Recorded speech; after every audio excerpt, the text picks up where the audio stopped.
Presidente, interessante essa discussão, porque eu não entendo.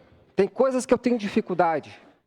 Eu trabalhei 12 anos e 8 dias numa empresa chamada Agrale, uma das maiores em nível nacional. E todo trabalhador tem direito a décimo, férias, seguro-desemprego.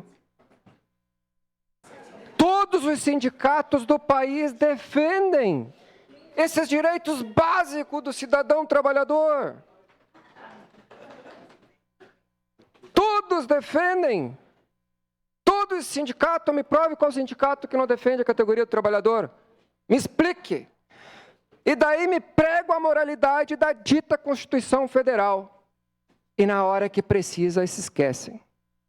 Aí, lembram, agora eu vou citar, presidente Bolsonaro, do qual foi meu presidente, até 2022, era presidente Bolsonaro, agora é o presidente Lula, é o nosso presidente do Brasil. Sempre andava com aquela Constituição na mão, quer que seja cumprida.